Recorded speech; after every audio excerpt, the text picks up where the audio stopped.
You there, Steve? Yes, give me just a second. We're Okay. starting YouTube right now.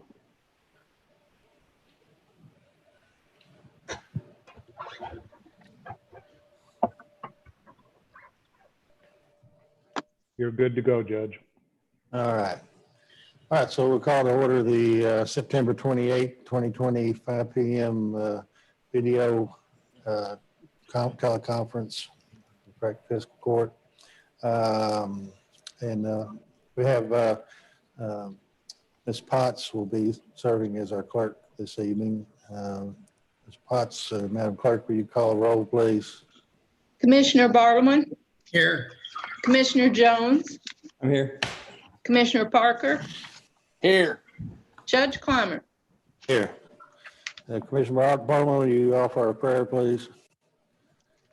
Yeah. Father, we just thank you for the blessings in this day. We thank you for the opportunity we have to serve this county in this way. We just pray you be with us as we make decisions and we can help make this a better community for all. Father, we just pray for our law enforcement, first responders, all the work they do, for them putting themselves on the line every day, every minute of the hour, every 24/7. Father, we just pray you be with them and give them safety as they perform the duties to keep us safe. Father, we're so thankful for what you do for us. It's in Jesus' name we pray. Amen. All right, let's stand and join me in the pledge, please.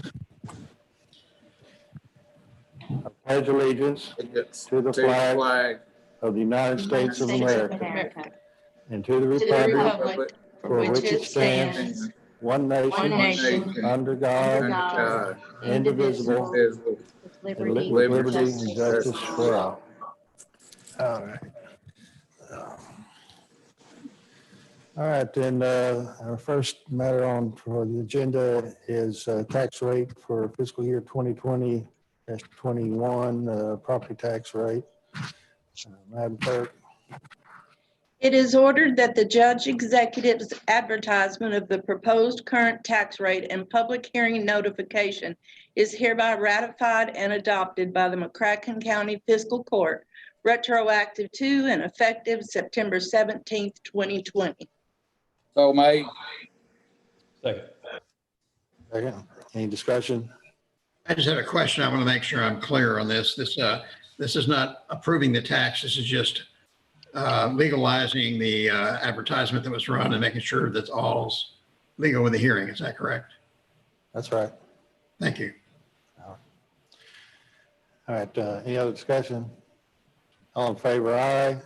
All right. Opposed, no. Aye. That carries. Next is on for public hearing for comments and discussion as the required procedure for a property tax increase above the compensating rate. And so how many, can you tell Steve how many we have that are wanting to speak? Well, it appears that everyone that has joined our meeting is someone expected or is a deputy. There might be one of these deputies that wants to say something. I guess now would be the time if they wanted to unmute their mic and indicate they had something to say. Now would be the time. All right. Why don't we do, so I only see one room of, looks like maybe 4 deputies there. That's the only group that's on here. I see Mr. Wilcox, but he's here for, were you wanting to speak, Mr. Wilcox, on the property tax increase? No, sir. You said no? Or yeah? Correct. No, sir. Okay, thank you. No, sir, we weren't wanting to speak either on the property tax increase. All right, thank you. So we have no one present following the notice and time to speak either for or against the property tax increase. What about you, Sheriff? Were you? No, sir, I'm just present for the meeting. All right. All right. So no one here to speak either for or in opposition of it. So are we prepared to go right into a vote on property tax? Is that C or? Is it C? Yes. Well, let's see. We've got on the agenda first is this, the resolution that Commissioner Bartleman drew. Are you ready for me to read that?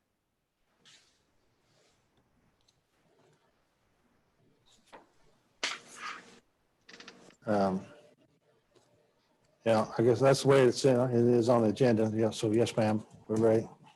It is ordered that the resolution of the McCracken County Fiscal Court setting forth the intentions of the fiscal court as to revenue and salary increases is hereby adopted. All right. I'll make the motion. Second. Any discussion on that? Judge, for those that don't have a copy of the motion, would it be out of order if the motion was read? The resolution was read? Resolution? Yeah. Huh? Would that be out of order if it was read? Okay. All right. Will you read the resolution, Madam Clerk? Yes, sir. Adoption of a resolution of the McCracken County Fiscal Court setting forth the intentions of the fiscal court as to revenue and salary increases. Whereas the McCracken County Fiscal Court and residents of McCracken County recognize that the salaries of many county employees are low and need to be increased to ensure a sustainable, experienced workforce. And whereas the most important service the county provides is public safety, and whereas the fiscal court recognizes that salaries of sworn deputy sheriffs with the McCracken County Sheriff's Department must be competitive with other agencies to attract and retain career-minded, experienced, and skilled officers. And whereas the fiscal court recognizes that the McCracken County Jail must develop a salary schedule that provides a career path for employees that ends the high turnover rate that has existed with starting salaries of $12 an hour. And whereas the fiscal court recognizes the need to adjust salaries in the county, in the county clerk's office to attract quality workers and prevent turnover to ensure efficiency and accuracy of the services provided for the residents of McCracken County. And whereas it is the intent of the fiscal court to assure residents of McCracken County, county elected officials, and county employees that the top priority of the fiscal court is to increase salaries to a competitive level to attract and maintain an experienced and career path workforce to provide maximum public safety and efficient services for the residents of McCracken County. Now, therefore, be generated from an increase above the 2020 compensating real estate property tax rate, plus additional funds that may be available, will be allocated for salary increases in the sheriff's office, the jail, and clerk's office effective no later than the first pay period in the 2021 calendar year. Be it further resolved that it is the intent of the fiscal court to allocate at least $400,000 in additional funds for salary increases in the sheriff's office, jail, and clerk's office on July 1, 2021. The July 1, 2021 increase will be in addition to the funds allocated on January 1, 2021 for pay increases and in addition to cost of living increases that may be given to all employees. The July 1, 2021 raises will be funded with revenue generated from the insurance tax that took effect July 1, 2020 and other sources. Be it further resolved that it is the intent of the fiscal court to review finances no later than November 1st, 2021 to determine if funds will be available on January 1, 2022 to increase salaries by a minimum of an additional $250,000. Be it further resolved that it is recognized and understood by the fiscal court, county elected officials, employees, and the public that the amount of the raises on July 1, 2021 and January 1, 2022 are goals, but that the amount will be based on actual revenue and projected revenue and could be reduced or increased. Done this 28th day of September, 2020.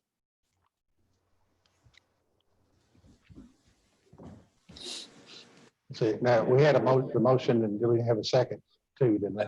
I second it. All right, discussion on it. I'd like to judge and the reasons for it, if I might. All right. I think we've talked about salary increases for a long time, even before this fiscal court took office. Salary increases were discussed.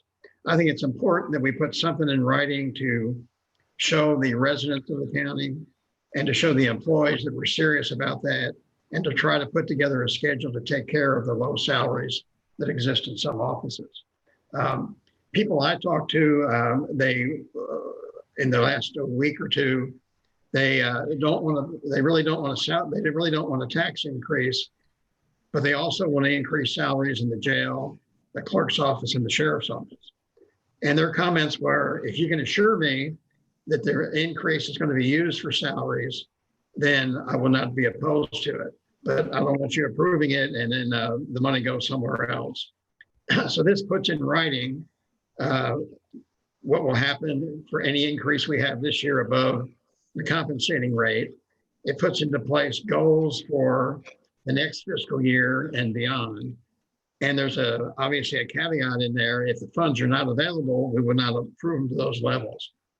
I've had conversations with the sheriff and with the jailer, and they said if we can increase salaries by the amount proposed in this resolution over the next year, and then it should help them to prevent turnover and should help to recruit qualified, especially officers in the sheriff's office, people who are POP certified that can get in the patrol car and begin patrolling the day after they're hired, rather than have to go away to training that can take up to 2 years, and where we would pay a salary of $35,000 for 2 years for each year, and then not have an officer on the streets. So I think this just puts in writing, it shows our 100% commitment to the increase those salaries and to stabilize those salaries. Again, it's something that's been talked about for many months and really for several years. And again, I think this just shows our intent and puts it in writing, and it assures all those who are involved that it's our number one priority over the next 18 months. Anybody else? I guess I do want to, I want to give my support to the resolution, but I also want to point out a couple things. I guess I don't want the public to get the perception that whatever we do here today, even if we were to do a 4%, the most we could do is a 4% of the 10% or a 2% of the 10%. If we did a 4% of the 10%, that'd be $160,000 every year annually. If we did 2%, that'd be another $80,000. Compare that to what we're talking about in terms of the cost of a salary increase. And in the private business, sometimes we think about salary increases and we don't think about the long-term effects that they have with a public entity. I think we can agree that once we make these salary adjustments, whatever they are, they're everlasting. We're not likely to come back 5 years from now and say, you know what, it's too high, we're going to lower your salary. It's a permanent adjustment to our liabilities. I liken that to some of our other liabilities, like let's say to put some money in the airport or a soccer field or university. That might cost a lot. In fact, Murray State University did cost a lot, but we know it's going to be paid for at some point, as opposed to these adjustments, which are forever. Or as my father would say, until the rapture comes, and maybe even thereafter, depending on whether you're post-trib or pre-trib. So I'm concerned that we somehow think that this small adjustment that we can make this year will somehow take care of this resolution, because it won't. This resolution could conceivably be over $800,000. The most we can do on our property tax this year is 160,000. So this is, I think, as Commissioner Bartleman, and I think it is your intent, is for us to resolve that it is our long-term intent to make these adjustments. And you put a pretty speedy timescale in the resolution. And if the insurance tax works out well, and if the pandemic doesn't work out as badly as we think, or some think it might, then we will be in a position to do that. And I do appreciate your work on it and your commitment to it. And I want to say that I think it's been part of all of our hearts. I don't think any of us have had an opposite thought. In fact, I was at Judge Clymer's very first campaign speech before I had even decided to run for commissioner. And his first speech, it contained words of, we need to raise the salaries of the deputy sheriffs. So I give my voice and support to this resolution. I'd like to comment on that, his points too, if I might, Judge. Okay. My response to that is that I don't have the figures in front of me at this meeting, but in the last 2 or 3 meetings, I'm a little more optimistic about our county finances than what some people are.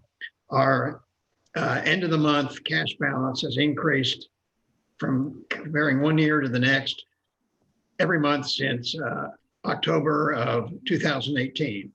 The end of the month balance has increased.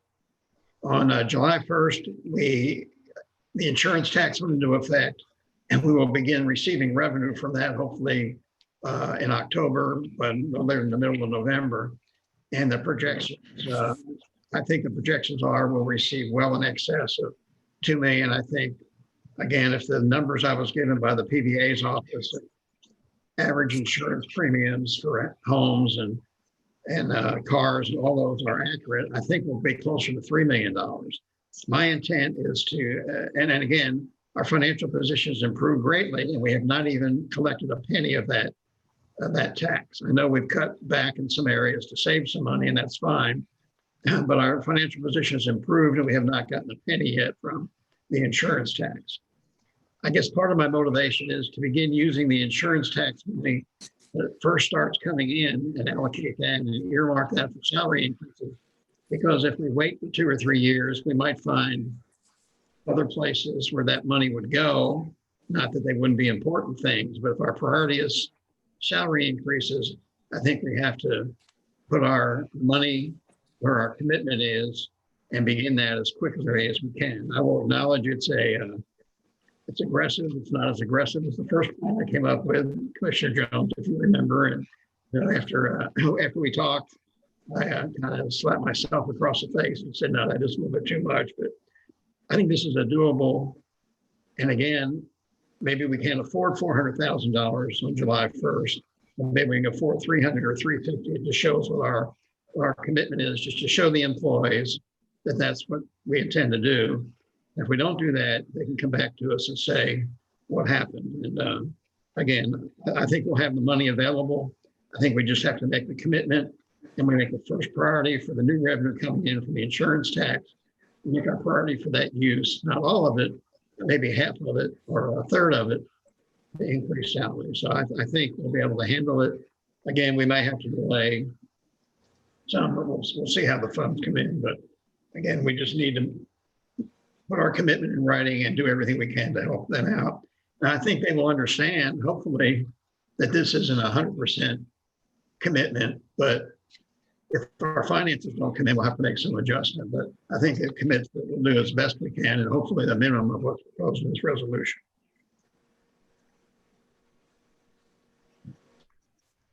Anybody else?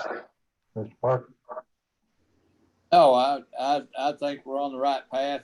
I support all 3 agencies, and like I said, this is real close to what I talked to Commissioner Bartleman, Commissioner Jones, and you about. I mean, the figures are I think where they need to be. Might be a little bit high, but if we can afford it, and so be it. If not, we'll have to adjust. Judge, I'd like a roll call vote on this too, please. You what? A roll call vote. I vote for a roll call vote. I've got a couple of things to comment about it. I see the you know, the intention, you prefaced it with the people that you talked to that were not in favor of a tax increase or would be okay with it if they were convinced that it would be for, I think you said sheriff's department raises. Is that right? Just sheriff or? Well, that or would they- get most publicity, but as long as it goes to raises, I think people will support what we're trying to do. Okay. Here's, I'll just put it all out that the concerns I have. First of all, in the definition of a resolution is a firm commitment to do or not do something. And so this is not a firm commitment to do or not do something. Really, it comes down to, this is something we want to do, that we believe we can do, hope we can do, but as you say in that last sentence, if we recognize that we can't do it, we won't do it. To me, that is not a resolution. It doesn't fit within the concept of a resolution. I've got a kind of a technical I guess, point about where the last whereas, it says that the intent of the fiscal court to assure residents in Cracken County, county elected officials, county employees that the top priority of the fiscal court is to increase salaries to a competitive level to attract an experienced and career path workforce. In my mind, the top priority is public safety.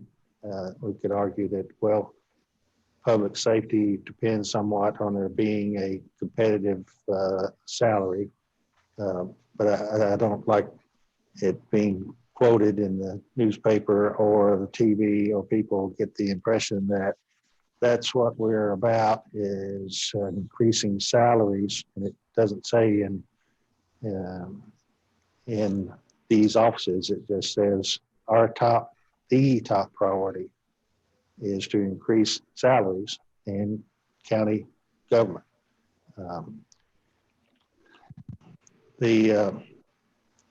It seems like a very aggressive plan. And again, we're resolved that we'll do it, but if we can't, we won't. And the part about let's see, so essentially January of 21, coming up in a few months, all the property tax revenue, of course, we don't know yet if we're going to have any property tax revenue above compensating rate.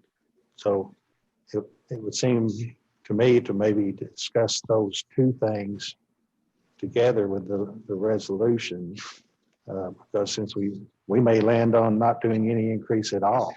We may land on 4, or we may land on 2. But that provides that all the property tax revenue in excess of the compensating rate goes to wages, and then 400,000 more on top of whatever that January 21 figure is, then is to be paid at least 400,000 from the insurance tax. I heard you say you believe that the insurance tax will be $3 million.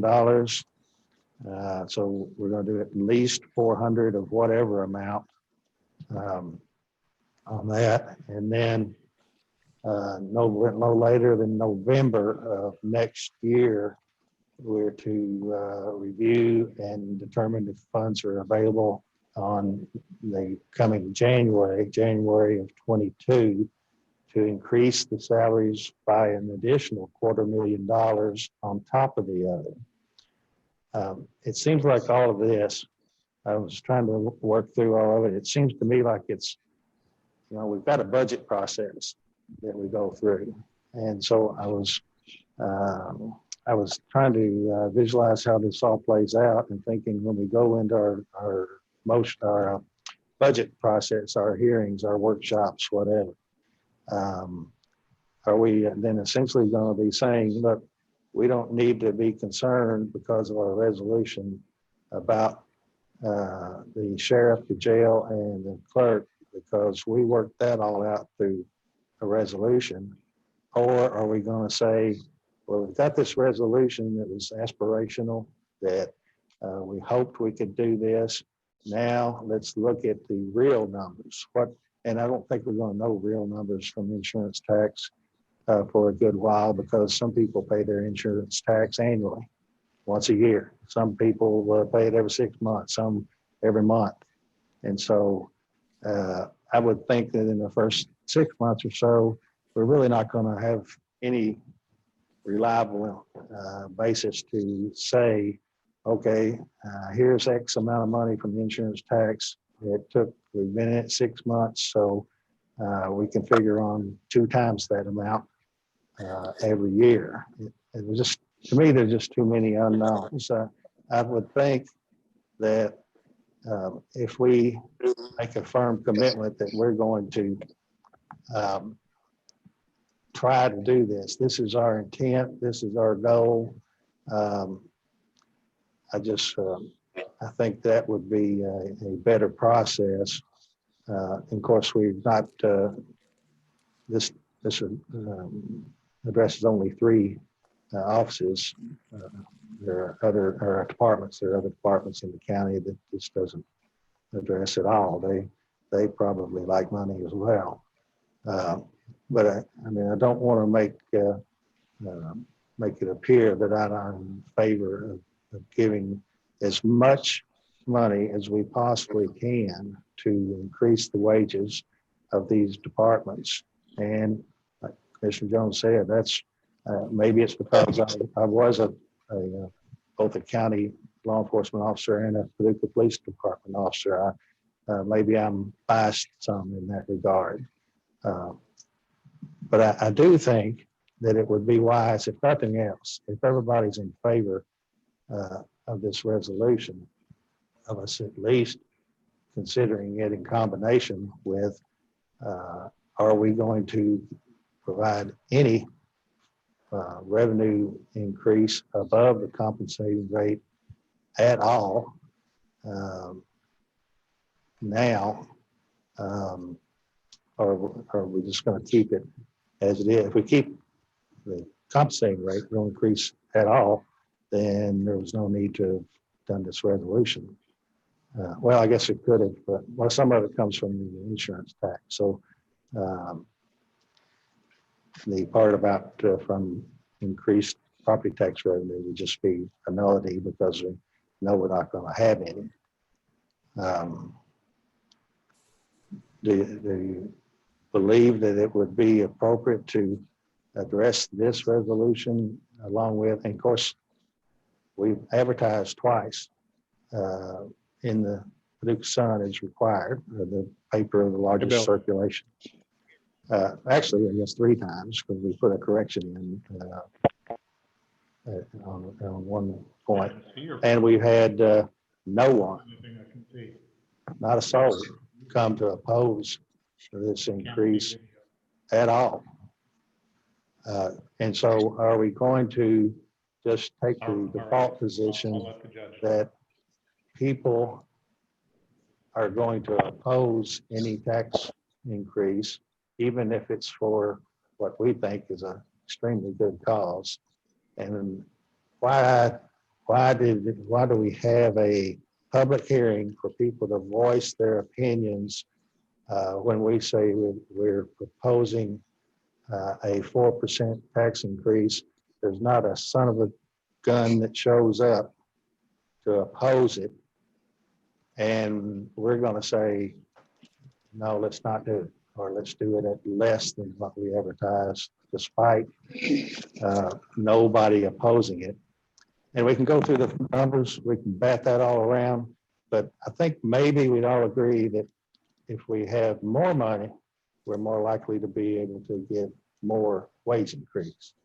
anybody wants to argue that, I'll take that on. But that's surely a given. And so if we go to 2 rather than 4, we're cutting half of our revenue that no one has appeared to oppose. And we're losing that $80,000 that is every year from here on, assuming that we don't even do an increase from year to year. So I said a few points, there's a few more than a few, but any thoughts on any of that? Judge, we lost Commissioner Bartleman there for a few minutes. He's been trying to reconnect. You said we've been off for a few minutes. Commissioner Bartleman has been off. I'm not sure he's reconnected yet. He's been attempting to. Oh, Oh, he's there. I don't, Mr. Barman, can you hear? Let's see his Yeah, iPhone. I'm trying to get back on the computer. I'm on my iPhone right now. Okay, I heard what you wanted to say. I was on YouTube while I was trying to get my computer restarted. no. I just gave a brilliant rendition. And it was excellent. I heard it. Oh, Might not agree to it. I heard most you're not of it. going to agree to it. It's cool, but you heard, at least you heard it. You think you heard? I heard the gist of it. I know what you're saying. You did what now? I heard the gist of what you were talking about. I mean, I heard most of what you said. Okay, well, that's good enough. That's good. All right, so what do you want to do? Do we want to discuss the, a rate along with this resolution? I'd like to vote on the resolution first because that'll determine how I Okay. vote on it. All right, we want to vote on I the mean, resolution. my idea, but I mean, we go by the majority. Okay. So the motion is to vote on the resolution. Did we have a second on that already? I guess we did. We've been discussing it. Yeah, I seconded it. Judge. Okay, so all in favor of the resolution? Aye. Aye. Aye. All right, so that carries. We got our resolution. Excuse me, Judge, there Uh-huh. was Commissioner Bartleman requested a roll call vote. Has Oh. that been withdrawn? No. Well, we just saw, okay, do roll call then. Commissioner Bartleman, Aye. Commissioner Jones, Aye. Commissioner Parker, Aye. Judge Clymer. Oh. All right, so that carries. Let's see.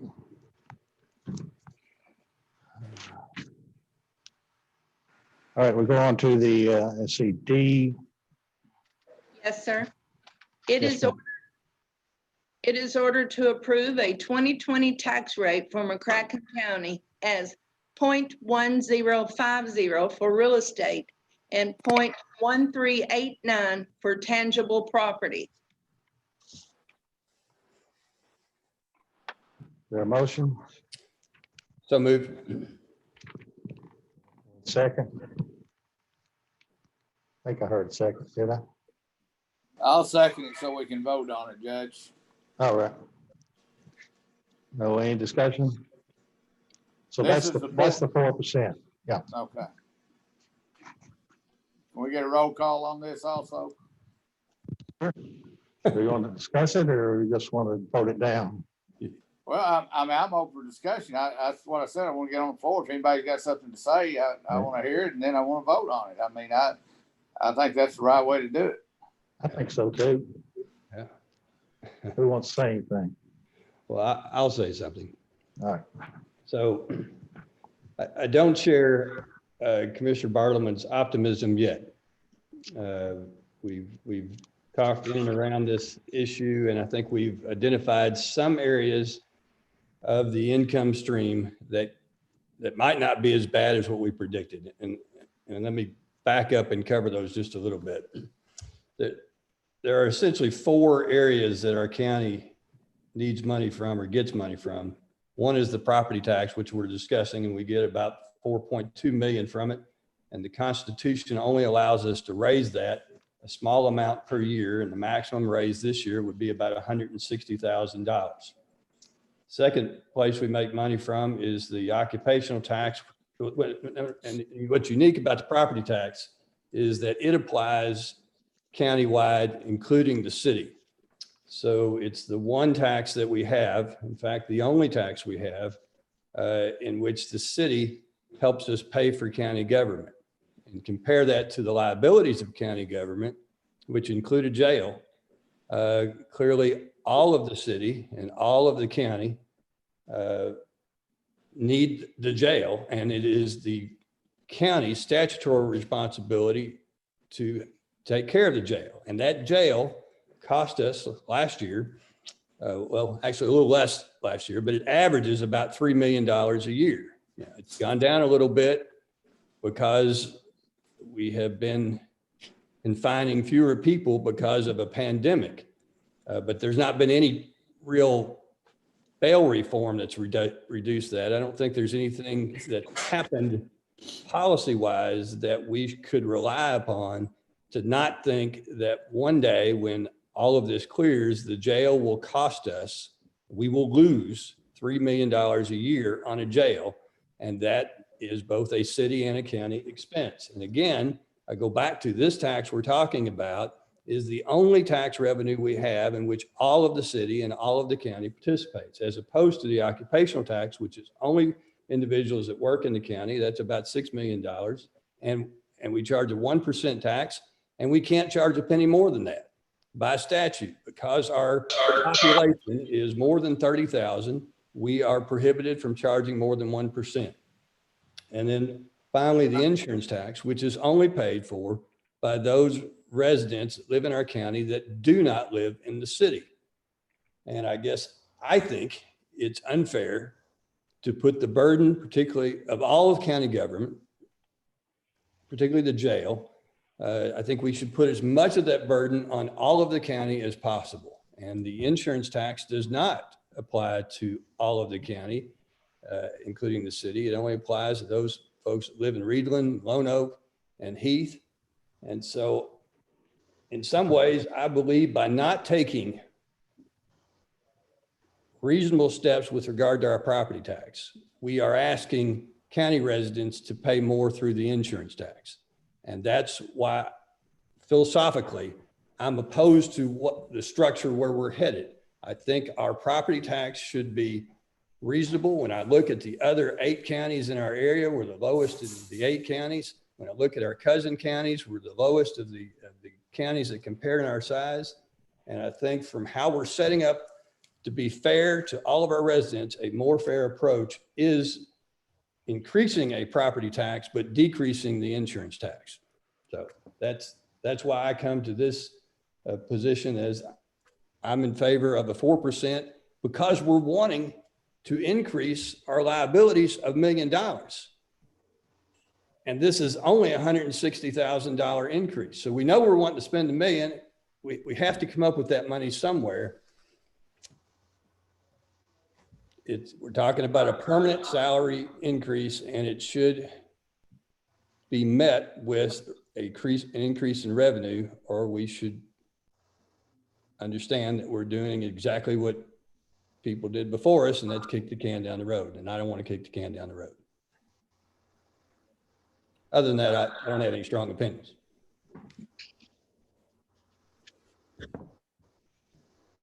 Any other discussion?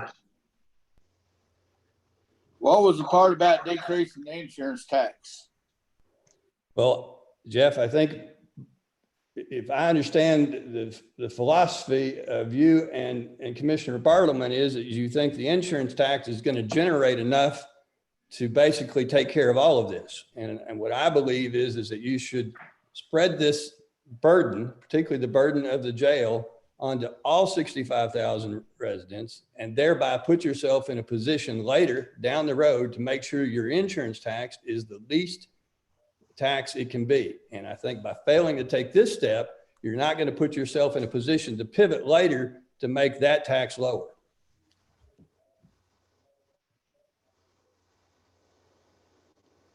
I respect that opinion. I respect the opinion of all of you.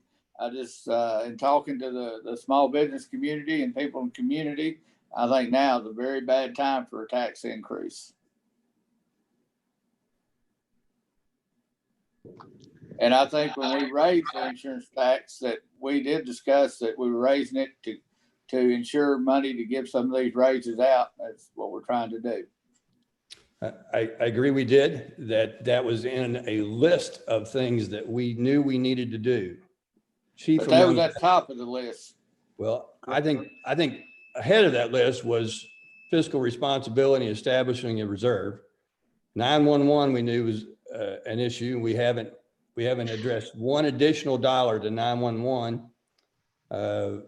We know there's an airport need. We know there's an airport grant that requires a match, and we know that we are half owners of an airport, and we know we don't want to turn down $35 million worth of federal money because we're too poor to pay the match.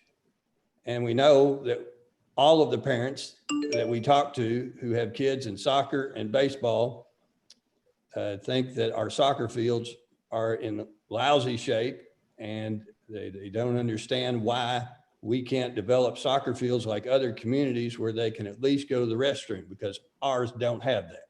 So we know there were lots of things that we were hoping to do by turning around our county's finances. And I just think we're not looking down the road long enough. We're being short-sighted.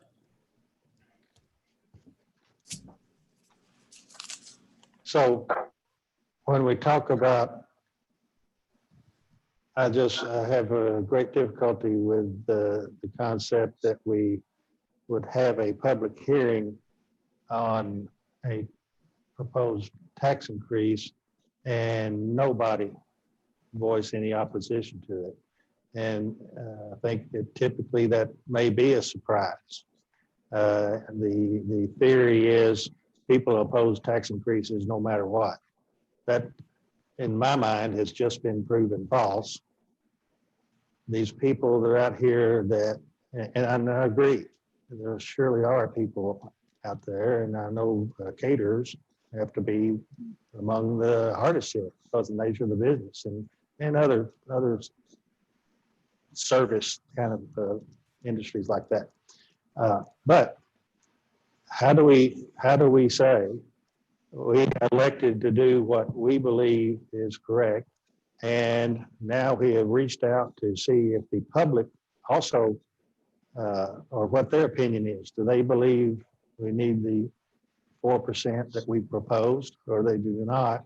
Nobody comes to oppose it, but we fall back on, well, we just think it shouldn't be done. One rationale is people have been hit too hard by the COVID. They don't want a tax increase. Well, they should have been here.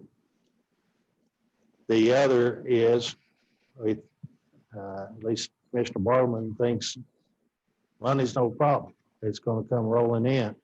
But we also know, and our experts, our treasurer, Pam, and Steve D, who's been doing this for years, many years, both unanimously agree we've got to generate some revenue. We're going to essentially ignore the public's voicing no opposition to this, and we're going to ignore our professionals voicing in favor of it because of our poor financial condition. And I think that the theory is that the public, again, will not oppose a very minimal increase in tax if it's for a good purpose, for a meritorious purpose such as the sheriff. We can argue about whether people out in the public care what a jailer makes, but certainly we have to. It's a tough job, and we've got to pay enough to keep them employed.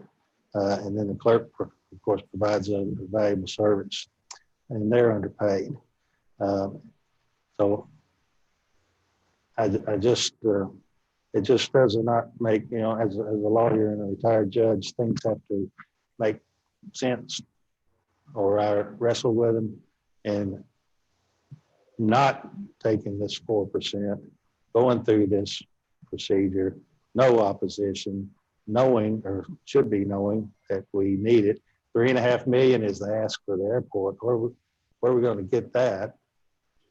The recreational fields, we know that's coming charging on us very soon. It's going to be much more than 3.5 million. Certainly at least twice that, I would say. What about that? And as far as our incomes being, you know, our spending, you know, that we're in good financial shape. You know, we've delayed now necessary paving expenses. We've delayed other essential things that we should have done. And of course, the jail had a huge savings above normal because of COVID. That's going to come right back whenever COVID's over. So I don't, it just, I would invite somebody to explain to me why, when the public does not oppose a minimal tax increase, $4 on every $100,000, I mean, $4 on every $100,000 property.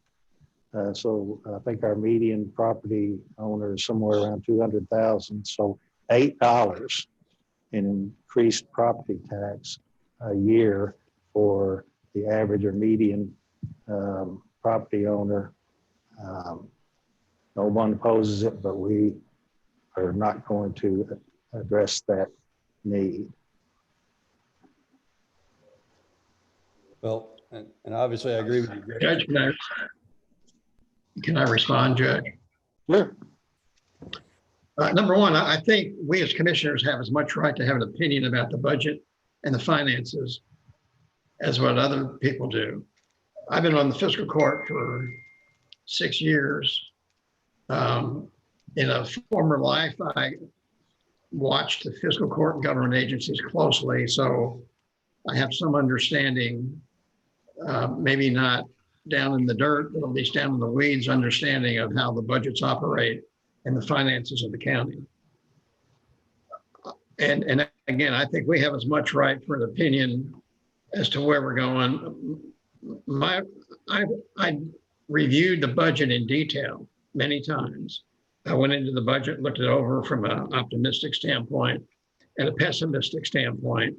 I think the numbers indicate that it's not nearly as bad as what some portray it to be. I think sometimes it's the staff's job to paint a bleak picture to challenge us to make decisions we need to make at times.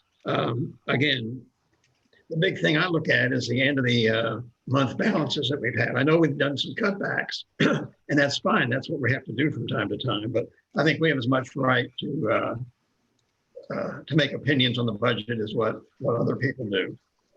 There was nobody here opposing the budget. If we had had the meeting face-to-face at the courthouse, it might have been. Likewise, other than there was nobody here to support the tax increase either. So, you know, you can look at it half full or half empty, but I'll have more to say. I want to explain my vote when the time comes. I'll have more to say.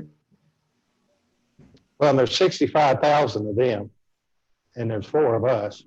So we got the same, well, I agree. We have the same input as every one of those people.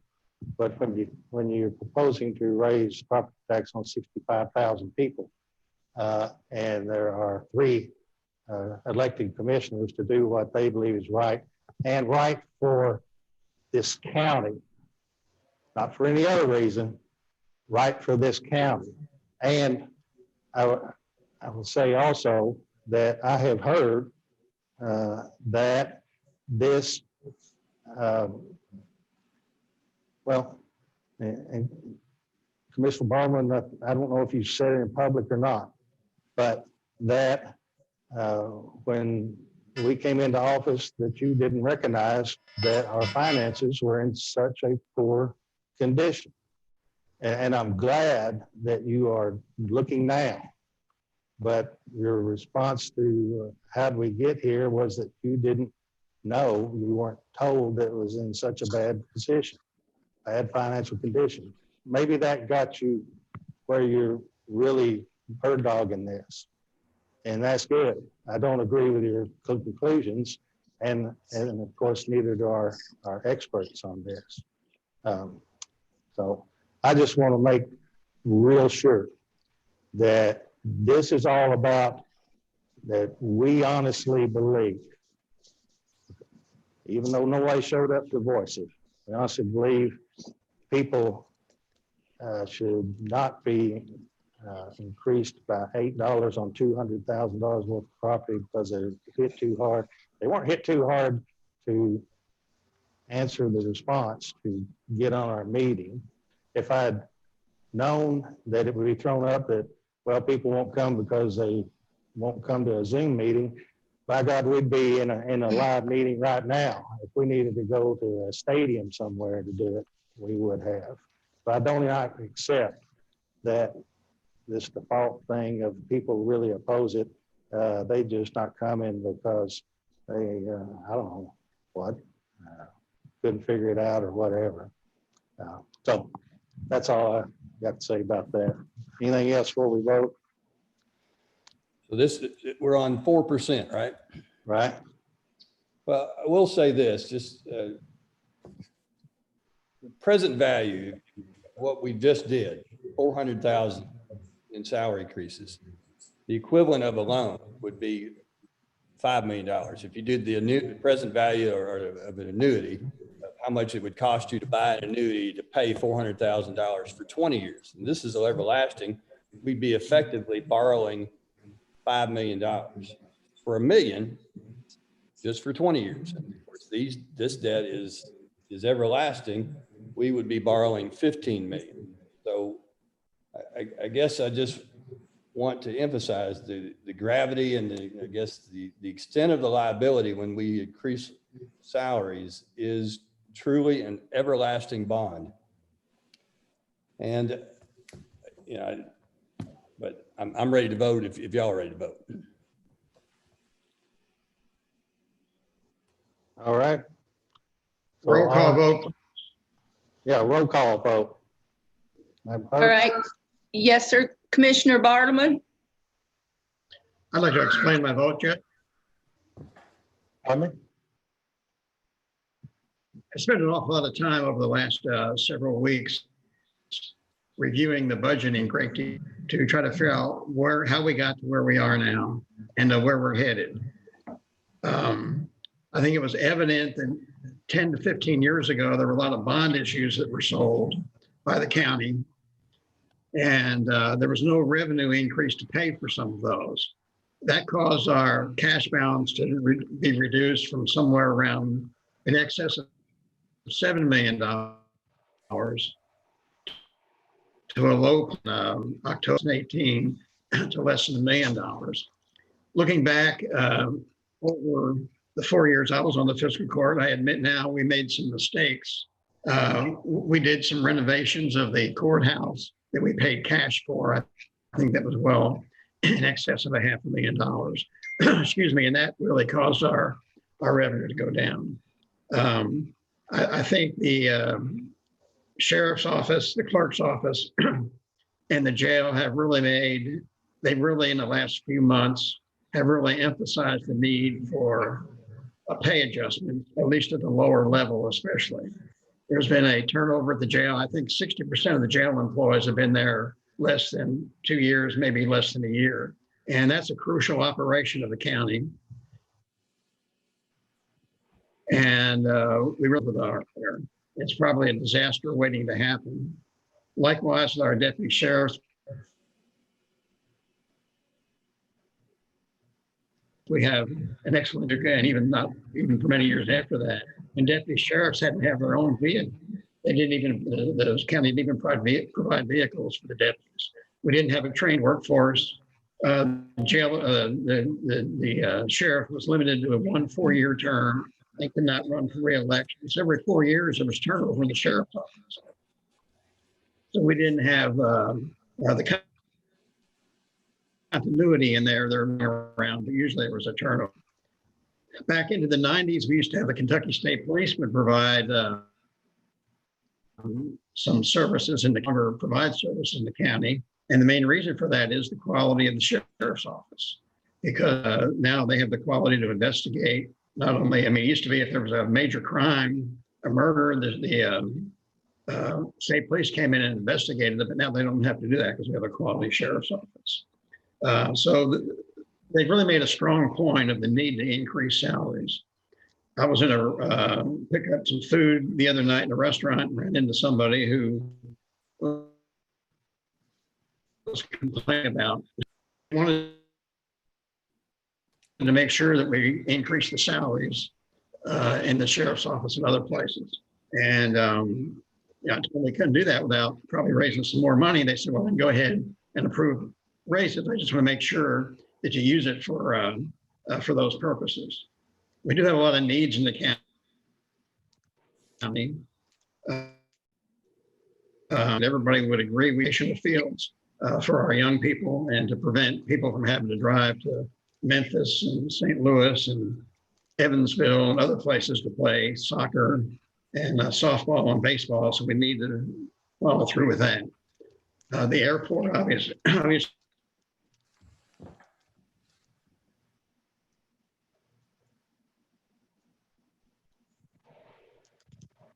she's going to need some funding.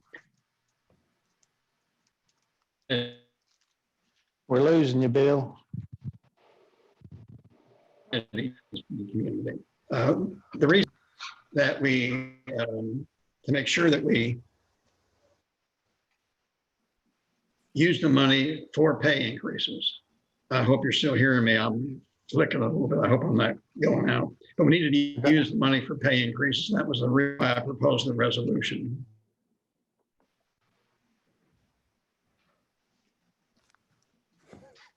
At one point, increasing above the compensating rate. Arguments of the deputy sheriffs and others, I was in favor of a 2% increase, which was equal to the cost of living. So that'd be $2 on a $100,000 house or $4 on a $200,000 house, which is probably above the average of the houses in the county. But after listening to some of the arguments tonight, and again, talking to some other people, I think we probably do need to raise the rate by, we call it 4%. It's not a 4% pay increase. I mean, it's not a 4% increase. It's $8 on a $200,000 house. And, the difference between a 2% and a 4% increase is only $2 or $4. And although I still think that we can move forward with revenue that we have coming in, with new revenue we have coming in, I think it would be better to have a little bit more if we do a 2% every year to begin and stabilize the salaries of all these people. And I've decided I'm going to vote yes for the 4% increase. Commissioner Jones, Yes. Commissioner Parker,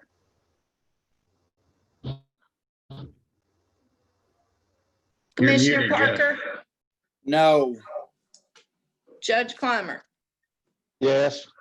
And I have, Steve, I might have to have your assistance. I can't seem to get, all I'm looking at is the word Zoom on my screen now. I don't know how I don't see anybody.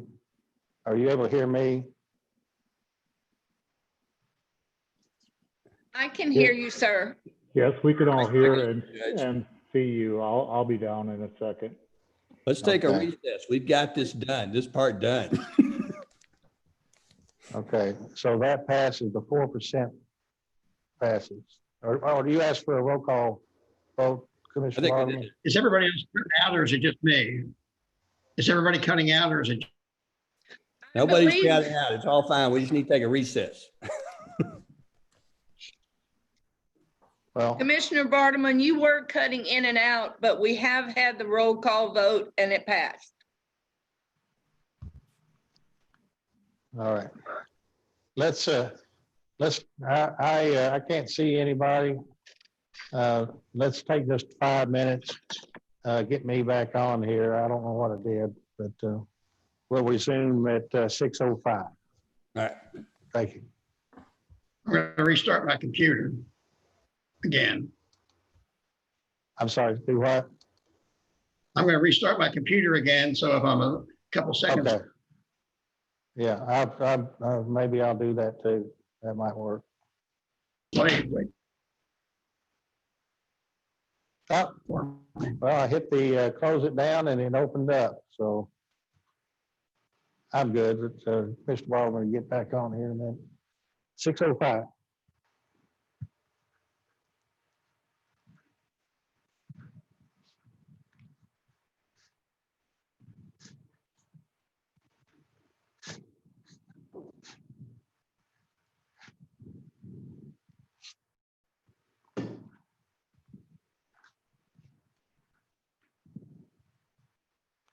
Ah!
Vicky and Pam, we still have a resolution to do, correct?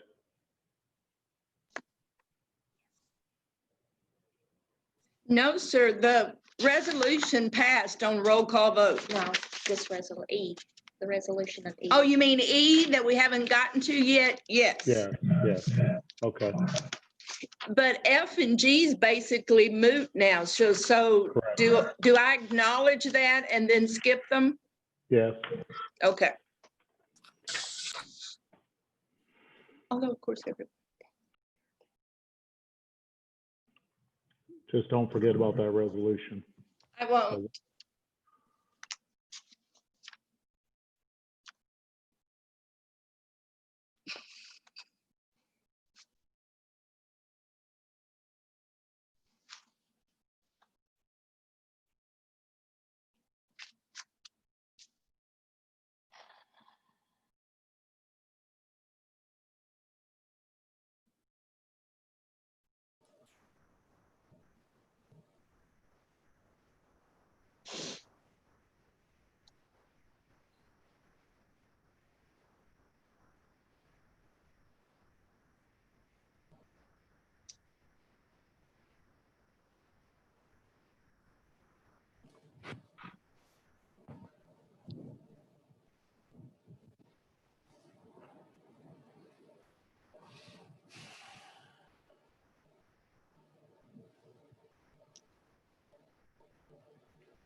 We've got Commissioner Jones and Commissioner Parker. I don't see Commissioner Bartleman.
I called Commissioner Bartleman's cell phone. He didn't answer, so I don't know what we got going.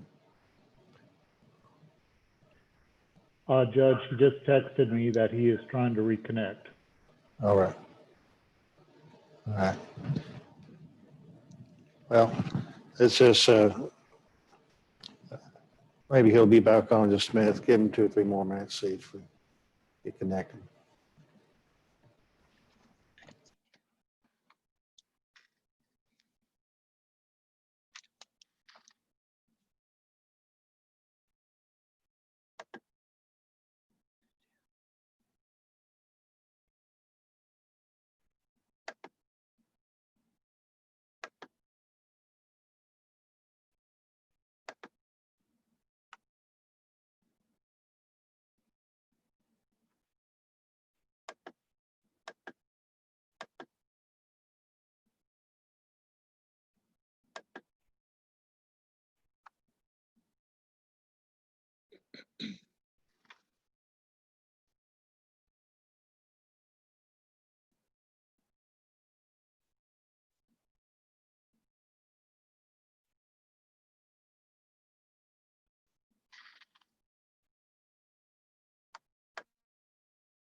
Mr. Bartleman, you hear me all right?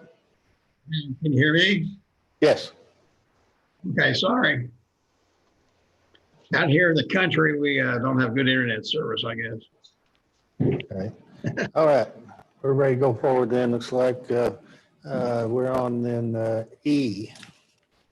It is ordered that the following resolution be adopted. A resolution levying the tax rate for the year 2020 for taxes to be collected for the benefit of McCracken County, Kentucky.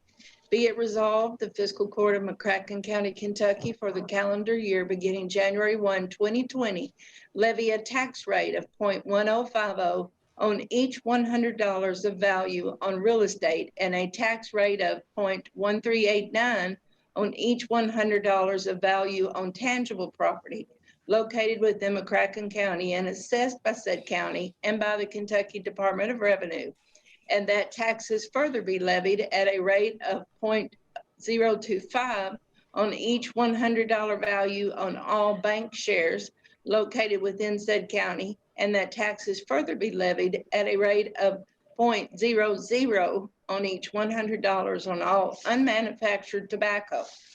Be it further resolved, the revenue raised by the foregoing levy be used for the maintenance of the county government, care of paupers, the upkeep of the public roads and bridges, and all other general expenses of McCracken County as required and allowable by law.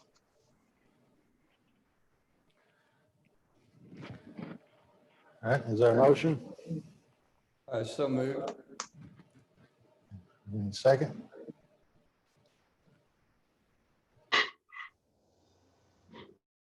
Well, we gotta collect the taxes, so I'm gonna second it. Steve, can I ask a question, Judge? All right. So what's the difference between E and G on our agenda? G would have been for had you elected the compensating rate. Okay, so E is the 4% rate. That's the 4% resolution. Yes, Yes. it is. G is, so E. And G's for 2%, so we won't do G, we just need to vote on E. Okay. There will be no need for F4 and G. Yeah, I F4G. I have a question. Go ahead. On the last paragraph, be it further resolved, the revenue raise, it tells what it's for, but I thought the whole tax was going for the raises of, whatever the 4% raise was actually going for to pay, tax, increases for, our sheriff's department and our jail and our clerk's department. We need to reword that real quick. I think the resolution that Commissioner Barlman read dealt more with the increase. I think this resolution generally applies to all of their property tax. If it's good, it's good. I don't want to screw it up for later though. I think it's good. Steve? Sam?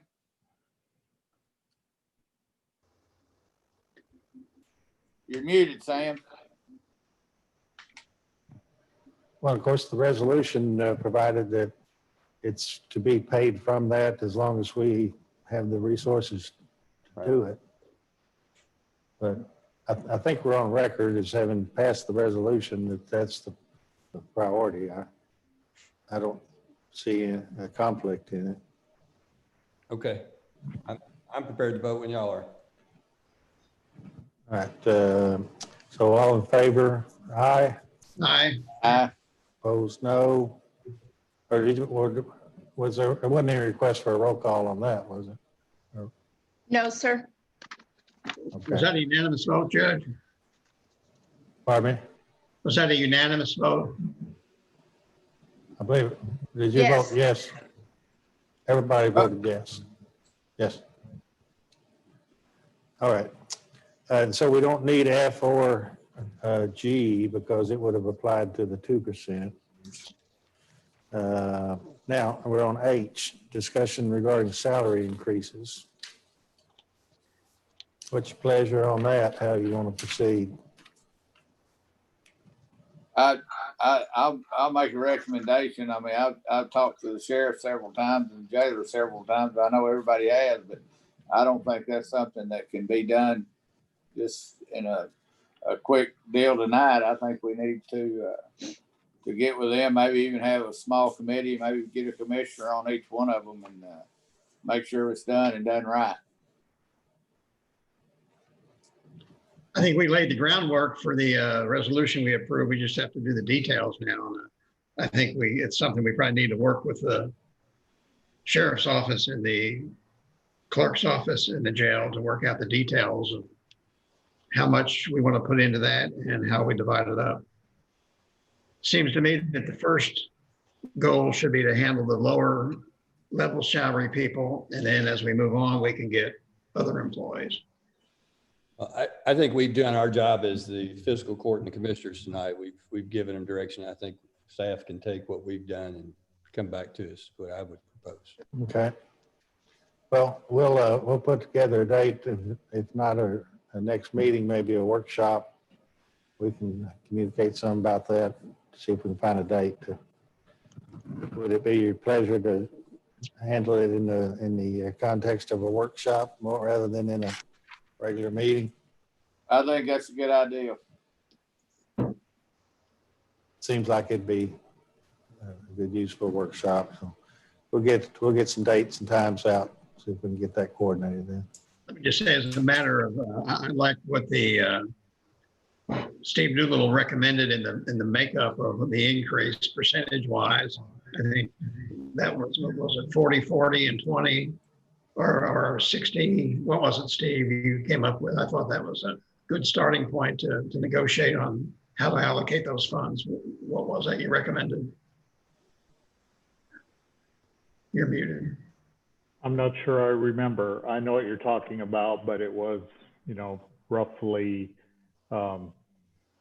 percentage wise, it was equal between the jail and the sheriff, but it turns out the per dollar per deputy sheriff was higher because there are fewer of them.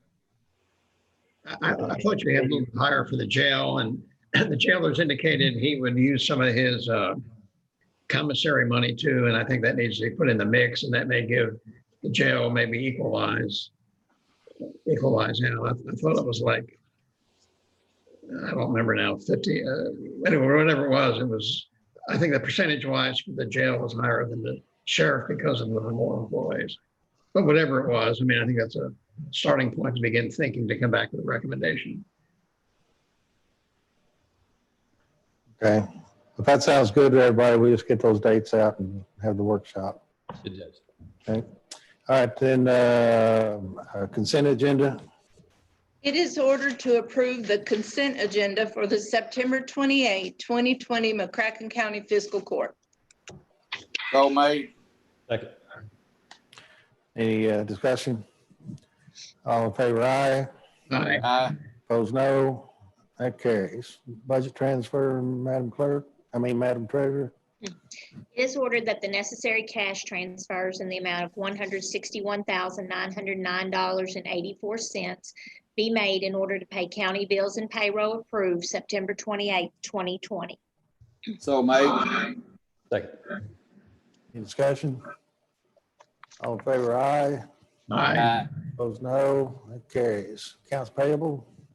It is ordered to approve the vouchers claims register from September 14th, 2020 to September 28th, 2020 to show county bills in the amount of $222,423.57 were paid. So made. Second. Any discussion? All in favor, aye. Aye. Opposed, no. That carries. Now we've got Mr. Wilcox to enlighten us. There you are. Yes, sir. What do you have for us, Mr. Wilcox? The GPA? All right. Thank you, Judge Clymer, Commissioners, Deputy Judge Executive Doolittle. Thank you for the opportunity to update you this evening on some of the things and happenings that have been going on at GPAD. The last time we presented was June 22nd. So we've had quite a few things happen since then. I'll just kind of run through that list. And then if I may have a few minutes of your time afterwards in executive session, and I'll update you on some of the specifics regarding some of the projects that we have going and then some of the new projects that we're working on. As all of you are aware, we've completed and finalized our contract with the county, and on behalf of myself and GPAD staff and our board of directors, we want to thank you and the county for executing that contract with us. We're probably 4, 5, 6 months ahead of where we were this time with the contract. So we're very much appreciative of that and appreciate the county's support. Since we met last in June 22nd, we had discussed the Kaleo jobs announcement on 401 Kentucky Avenue, the former T-Tech building. Those jobs came into play back in, I think it was the month of May. Since then, we have refinanced the building. GPAD actually owns that facility, and we've refinanced the debt to coincide with the lease in place with Kaleo. And I'm happy to say that within 5 years, commencing with the Kaleo lease, we'll have that building paid off and it'll be debt-free. So that's a positive move for GPAD in managing our debt position. Bruce, can I ask a question? I don't remember. Was that a lease purchase agreement with them or just a lease? It's just a lease, just a regular operating lease, 5-year lease.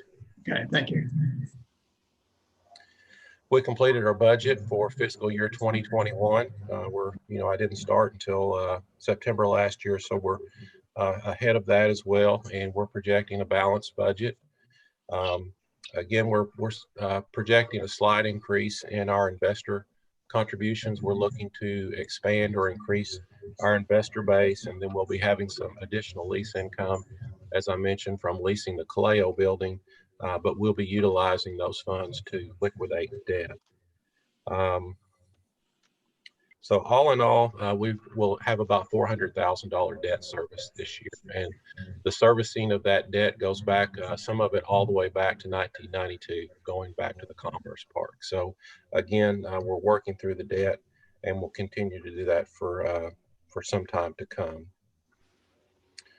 We have continued to meet with our Governmental Affairs Committee, Commissioner Jones, Commissioner Parker, Commissioner Wilson, and Commissioner McElroy, Representative Bridges, Senator Carroll. We consistently meet with them every 4 to 6 weeks. So those meetings have gone well. I've actually been participating as well in the Barkley Regional Airport, the expansion project there that Commissioner Jones referred to earlier. I've continued to be engaged somewhat with Sprocket and Grow West and Monica Belock, and we congratulate them and support them in the efforts that they are doing there. We've also been actively engaged with the Riverport and looking to identify some opportunities with container on barge. I know that's something that we've been talking about for several years, but we have the new executive director, Tim Cahill, and with Tim leveraging some of his prior relationships, we're hopeful that we can get some container on barge projects going sometime in the near future.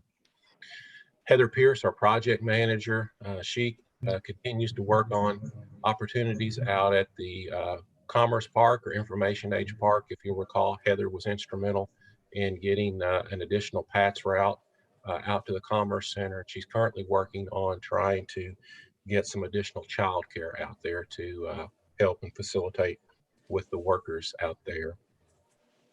One of the things that I'm very excited about was before COVID hit, I had planned on participating in Kentucky United, and that's a program where certain economic development officials from across the state, the Kentucky Cabinet for Economic Development, we travel around to different cities and meet with site selectors. And unfortunately, due to COVID, with the travel restrictions that were put in place, those meetings were canceled. But I've been honored to have been selected as one of 3 ED professionals from across the state to participate in the virtual presentations with Commissioner Jeff Taylor and Matt Tackett, the president of KAED. So we've had our first virtual site presentation about a month ago, and it went well. We've also been active, and I want to say thank you again to you all for allowing us to use some of our TVA in lieu of tax money, the RDAP monies, to complement or complete the signage out at Industrial Park West or I-24 Logistics Park.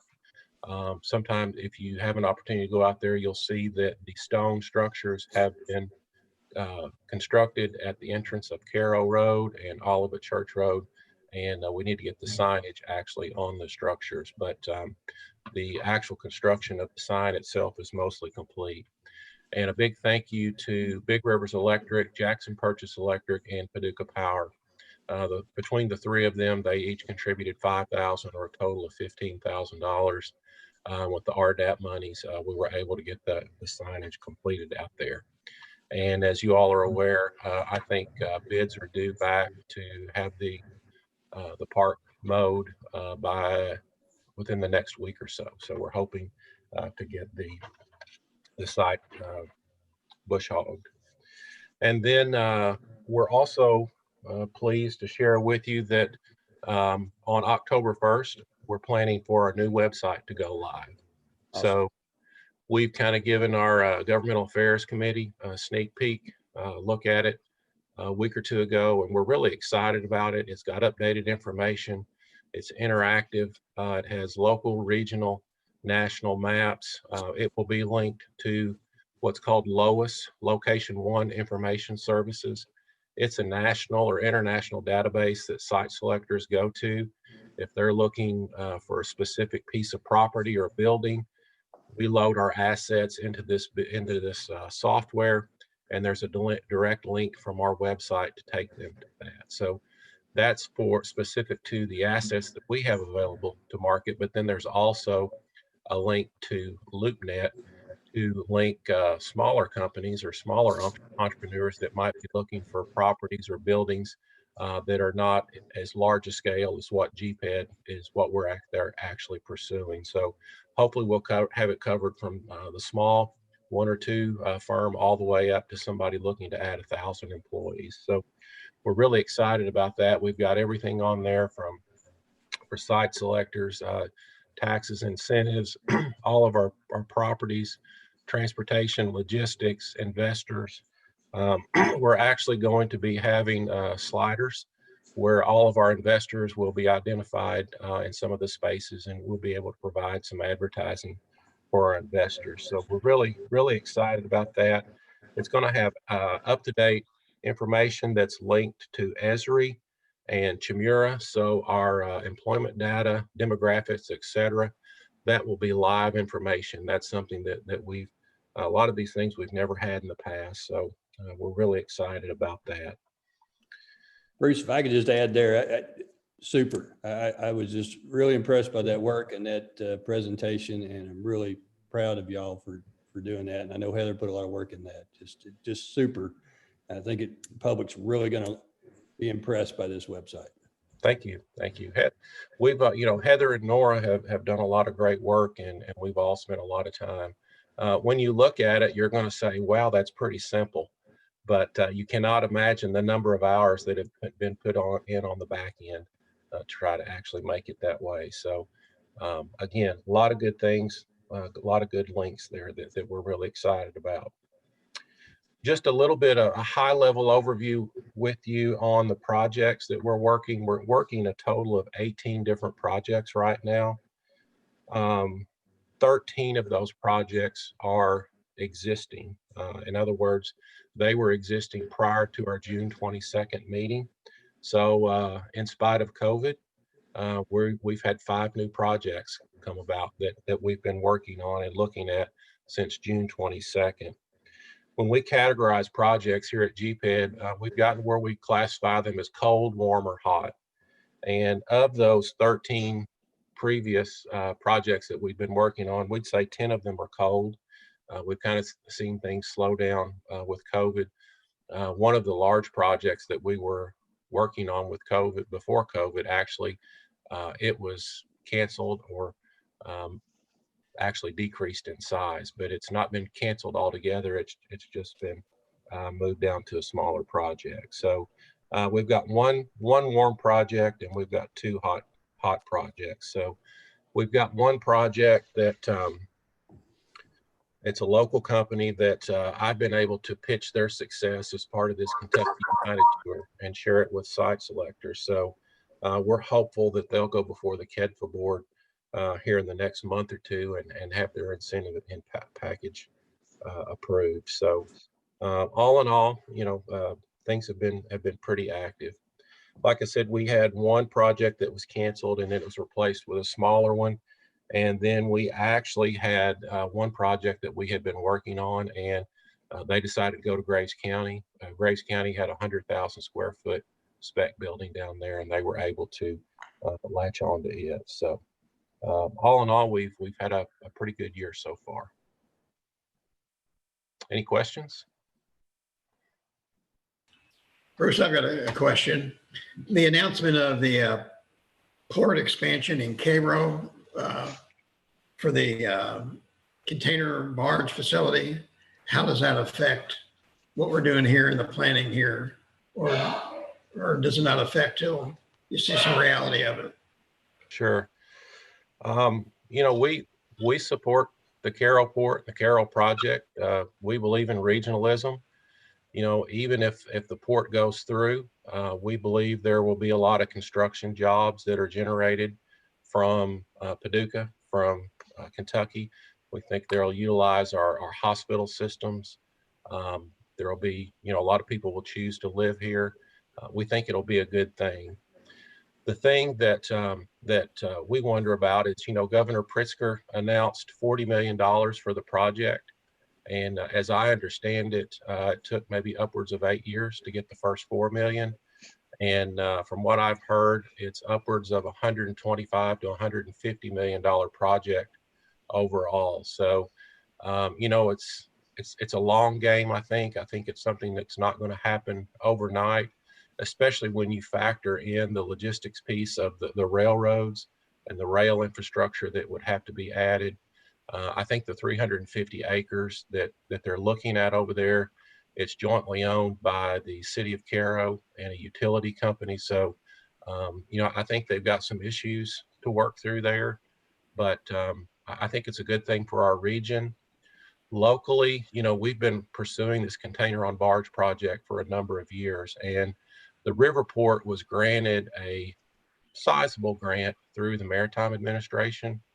And we just need somebody to partner with us to utilize that grant. And Tim Cahill is actually in the process of working with the company to where we would actually be a kind of a spoke in their hub system. And what we would be doing here is we would be accumulating empty containers and then getting them on the barge, and they'd be going to the Gulf. So while Cairo's doing their thing, Wickless doing their thing over there, we're still pursuing our interest here as well.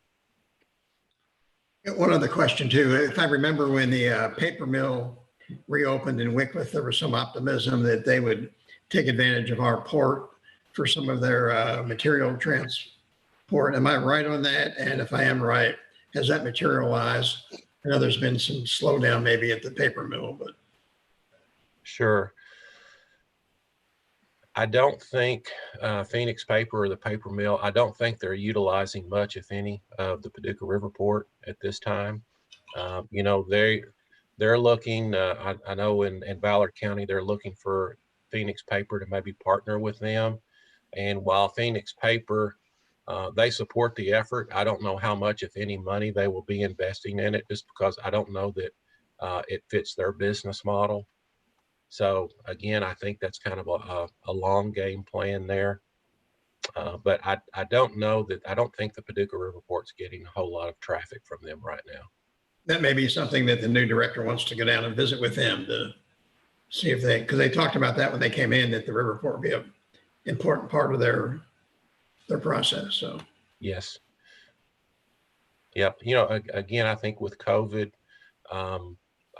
as I understand it, I think the Phoenix paper mill is processing a lot of recycled paper and also I don't think China, as far as containers being loaded and going out, I don't think China really wants to deal with a lot of recycled paper right now. So that may be one of the issues.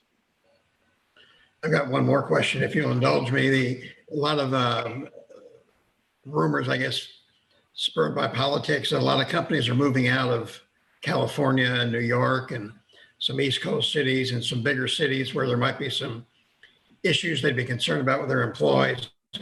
Have you been able to cash in on that, or is a strategy to try to find some of those companies to bring them here? Yeah, kind of our marketing plan, if you will, has been initially to get our website done and use our website as our gateway or the portal into our community. And the next process that we will be doing is we're looking at a program called Gazelle, which is it's kind of like data mining, where you can put in SIC codes, NACE codes, etc., and you can actually put in zip codes and things, companies that actually fit well within the assets that you have available to market. So that's the next step of what we're going to be doing. We're also looking at doing utilizing a lead generation service to do that. And we're actually, I'll tell you more about it in an executive session, but we're working with an Illinois company that's looking to expand or locate here in Paducah right now. So because of some of the issues, that are going on over in Illinois. So it's for sure on our radar. Yeah, that's good, because I talked to a recruiter who does recruiting, and he said he's had not a lot, but he's had quite a few inquiries from companies that want to relocate because of a lot of issues going on. So I'm glad to hear we're tuned in on that. Yes.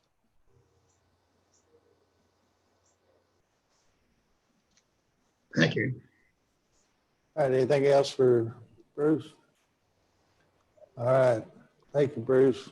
Thank you. We're gonna have, I don't know, probably 20 minutes or thereabouts of other things to go before we get an executive, but we can text you if you wanna hang out or whatever you wanna do.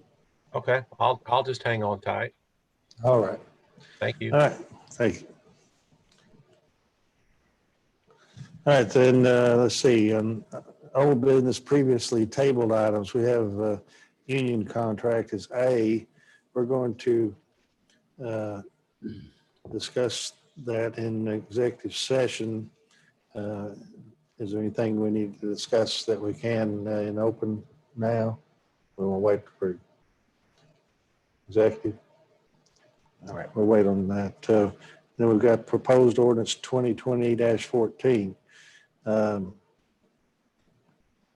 I can't recall what 2020-14 was. What is That was the ordinance creating a McCracken County IDA. Oh, okay, yeah. I think we decided not to do that last meeting. Yeah, we just never did remove it from the table to set it aside.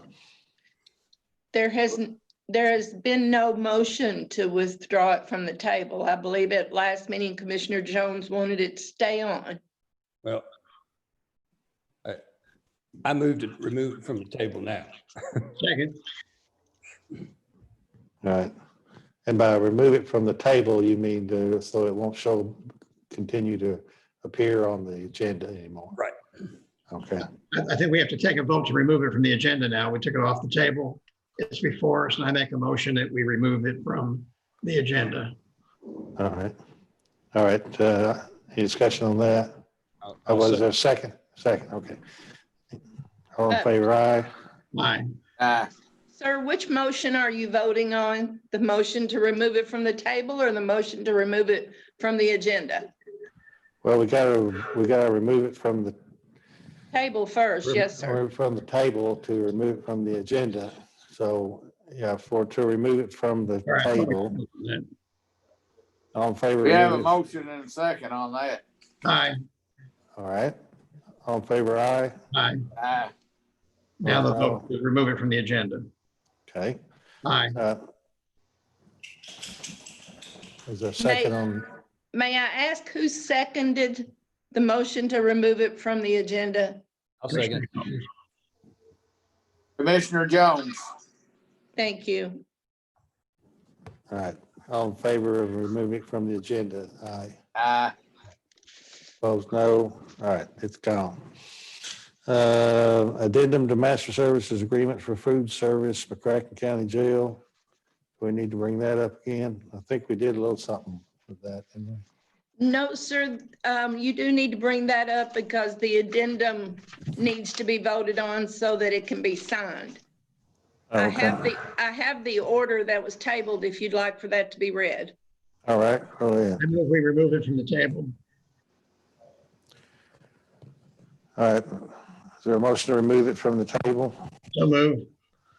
Second. All right, all in favor, aye? Aye. Aye. Opposed, no. All right, that carries. We discussed it. The question was whether or not the increase was 3% or 2% of the cost of living. Has that been resolved with the? It wasn't. The information should have, can y'all hear me? The information should have been sent out to you. It come from Consumer Price Index, and for the food away from home was actually 3.5%, and they only asked for 3%.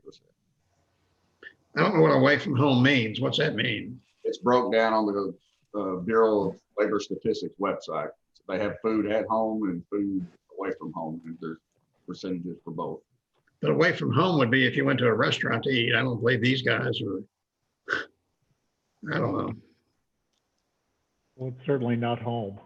Yeah, it's not away from home. I don't think that's the index they ought to use. It ought to be used the Consumer Price Index. So this is part of the Consumer Price Index. It's just broke down into categories. But I think the contract though said Consumer Price Index.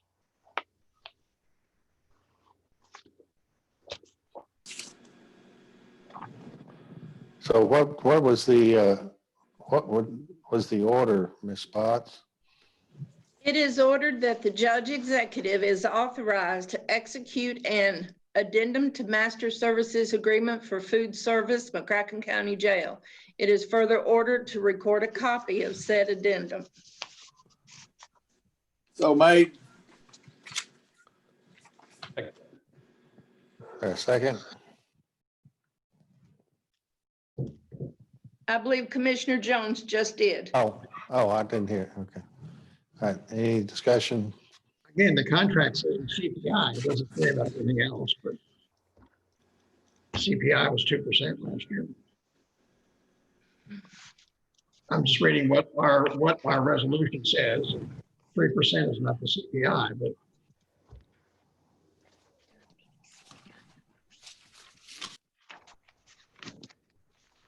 in the second paragraph of the addendum, it says in accordance with the original agreement, allowing for an annual CPI increase request. They request a 3% increase. I mean, it's probably not a lot of money, but that's not what the resolution says. And that's the issue I asked about last month or last week. That information was included in your packet as supplied by the jailer. Attached to the addendum.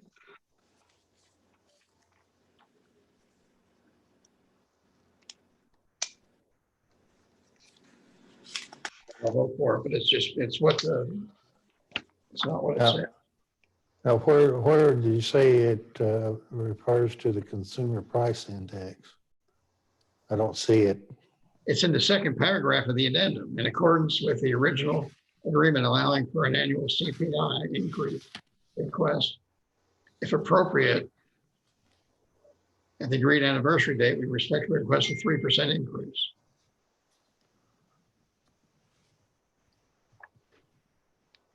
It doesn't say about any other indexes, it says CPI.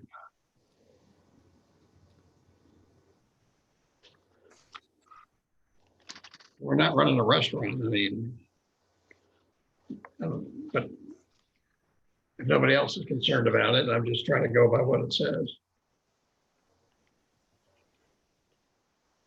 So you're saying, basically, we've done an agreement for the CPI, but they're asking for 3%, which is greater than the CPI? That's my point.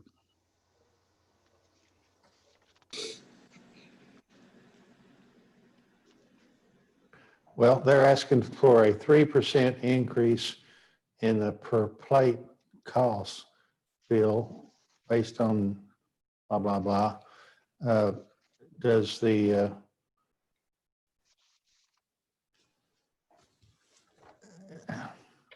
it could be, I don't know, is it, I mean, it could be that the per plate increase or the per plate price now is like 3.5% or 4% below the CPI, and so 3% increase would not exceed the CPI, but I don't know.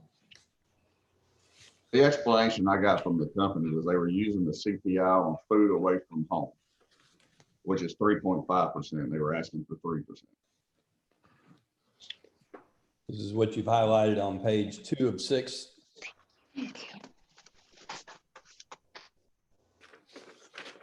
Food at home increased 4.6 over the last 12 months. Correct.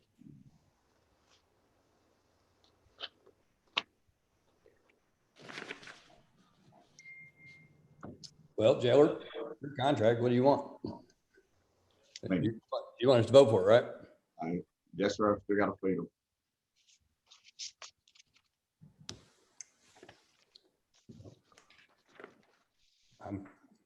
I'm prepared to vote for it and let the jailer be the jailer.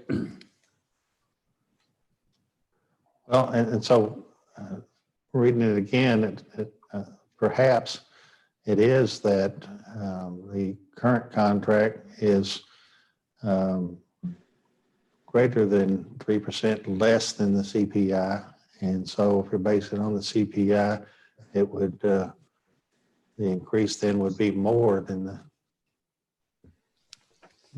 that difference to bring it up to the CPI. I don't know. That's kind of what it looks like, that it was low in the first place. And this is a contract that ended in August 2021. So in essence, if that's right, then what they're saying then is that they're asking to increase 3% in order to get to the CPI cost for whatever that term was, out of food away from home. Looks like what they're arguing is that their costs have increased 4.6 and they're only asking for 3. But Okay. That's fine. I just ask if we redo the contract, we make it specific in what it refers to, because that's not what it says. Let's vote on it. All right. All in favor, aye. Aye. Opposed, no. No, We had, so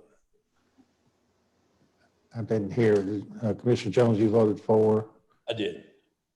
and Commissioner Waterman is a sole dissent, so that carries then. All right, and then, let's see, court orders not on consent agenda. It is ordered that the judge executive is authorized to execute the 2020 Kentucky Waste Tire Management Program Agreement authorized under KRS 224.50-880. So made. Second. Any discussion? All in favor, aye. aye. Opposed, no. That carries. It is ordered that the judge executive is authorized to execute all documentation necessary to apply for a Center for Tech and Civic Life COVID-19 Response Grant. This is a non-matching grant and is for 2020 election expenses. The amount of the grant award will be based on a formula that considers the citizens' voting age population and other demographic data of our jurisdiction. The minimum amount of the grant, if awarded, would be $5,000. So made. So moved. Second. Any discussion? All in favor, aye. Aye. Opposed, no. That carries. See? It is ordered to pay Linwood Chrysler Dodge $83,289 for 3 2020 Dodge Durango all-wheel drive pursuit vehicles for the Sheriff's Department pursuant to bid accepted and approved on August 10th, 2020. So made. Second. Are these additional vehicles or just paying for ones we already approved? These are paying for the ones we've already had prior approval for. Okay. All in favor, aye. Aye.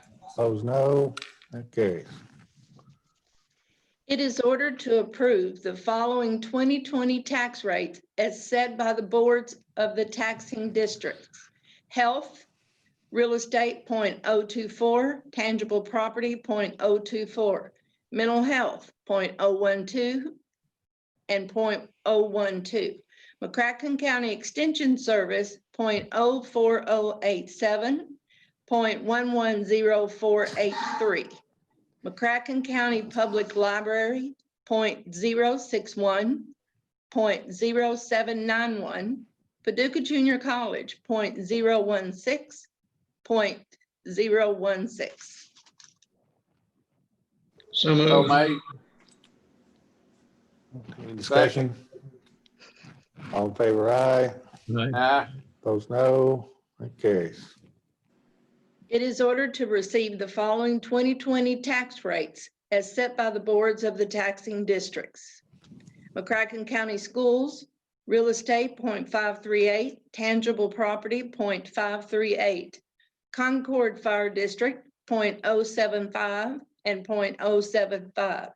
Hendron Fire District 0.0755 and 0.0755. Lone Oak Fire District 0.052 and 0.052. Melbourne New Hope Fire District 0.043 and 0.043. Reedland Farley Fire District, 0.071 and 0.071.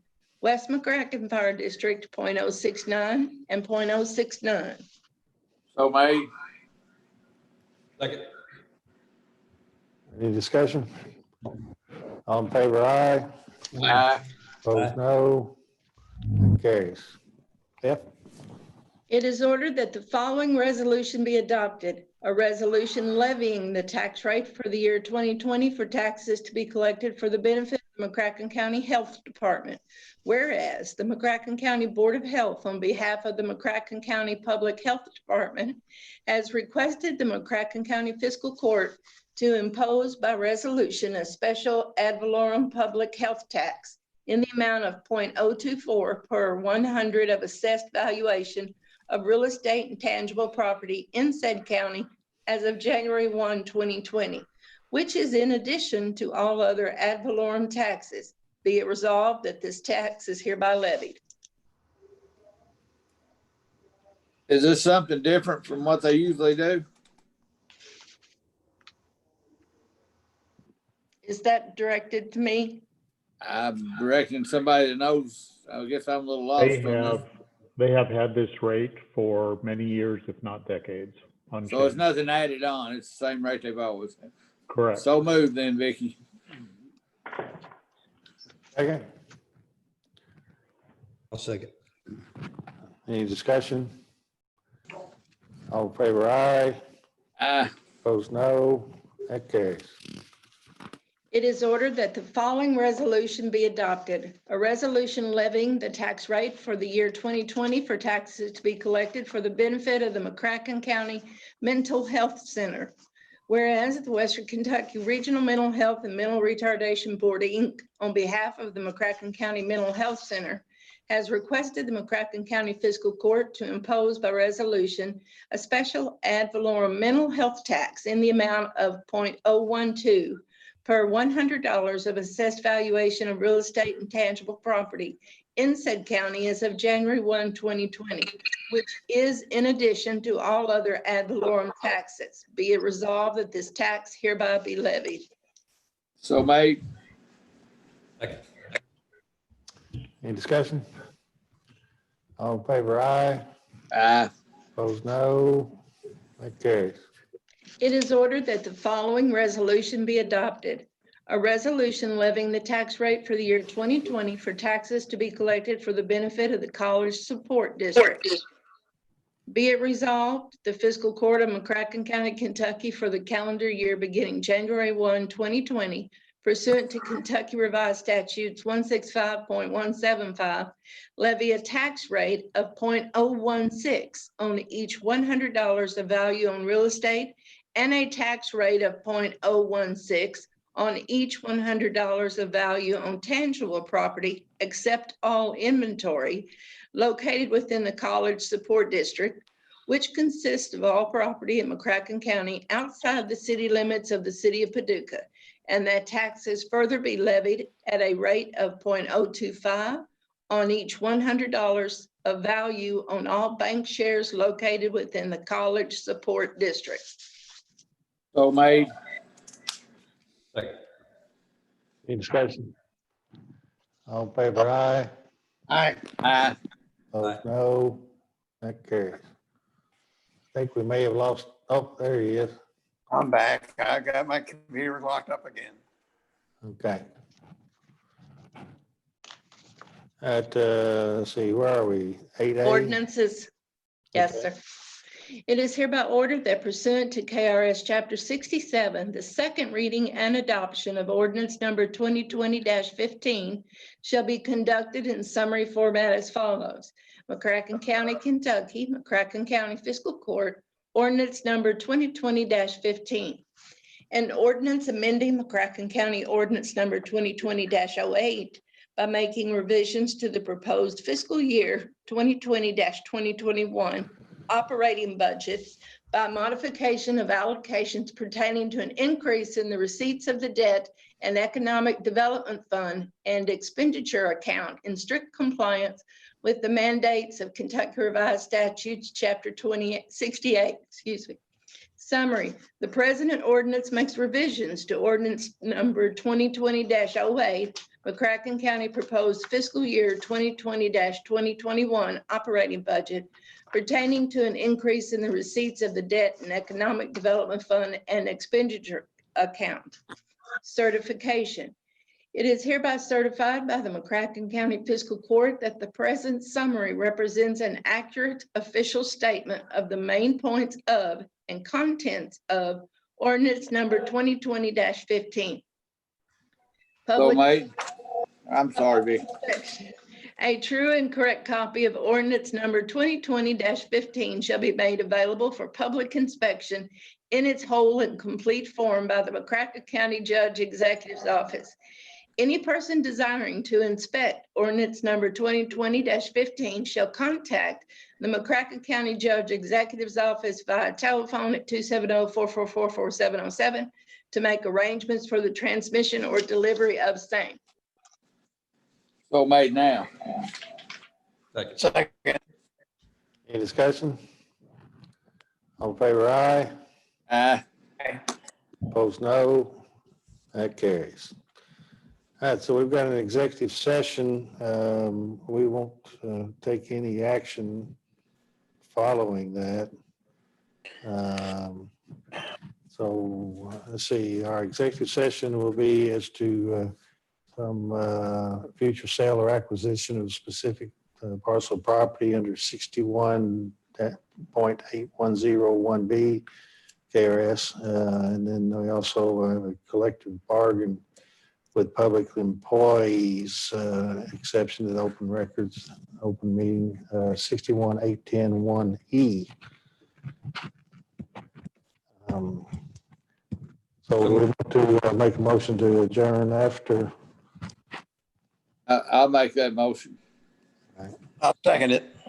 All right. Is this the motion to go into executive session? No, that's for you when we come back out. This is the one to adjourn afterwards, and we'll go back and pick that up. All in favor of the adjourning after the executive session? Aye. Aye. Opposed, no. That carries. So I need a motion to go into executive. Or did we already get the motion in a second? No, sir, not really. Okay, let's really do it. Okay. I'll really move. Second. Second. All in favor, aye. Aye. Opposed, no. That carries. All right, so we need 5 minutes or so, Steve, or? I'm disconnecting it now. It won't take that long.